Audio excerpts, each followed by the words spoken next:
Warning: our YouTube channel and its videos may contain scenes, language, and content that may not be appropriate for all audiences.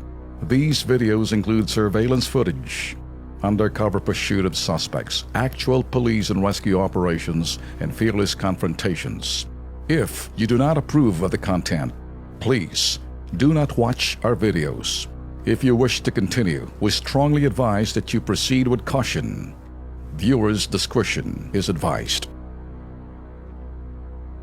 Itong susunod na video, naging viral sa social media at pinadala sa official Facebook page ng Kilos Pronto. Hindi ito trip-trip lang, ha? Mga kengkoy na hindi nyo dapat tularan panoorin.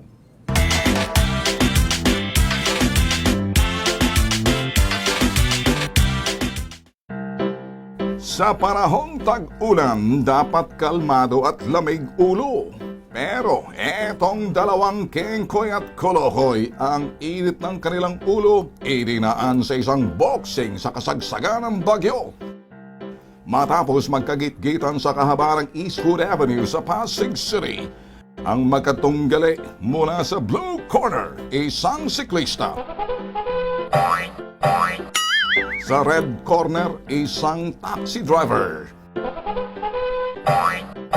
Let's get it on! Round 1.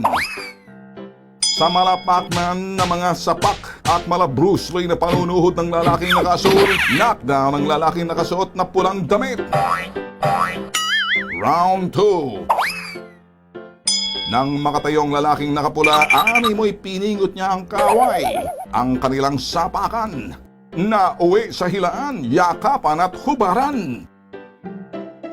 Sa gitna ng boxing, dito na umawat ang nag-ala referee na motorista. Pero ang dalawang kengkoy ayaw paawat, kaya ang sapakan tuloy sa round 3. Habang akap-akap, kinaladkad ng biker ang taxi driver at inuntog-untog siya sa sarili nitong taxi. Sa pagtatapos ng boxing, bumusina na mga motoristang naipit sa traffic dahil sa kanilang kagagawan. Hoy! Hoy! Hoy! Mga kengkoy! Sa susunod na round, huwag nyo nang gawing boxing ring ang kalsada. Anong napaalala nyo? Nasaan ba mga otoridad? Barangay official? Traffic enforcer?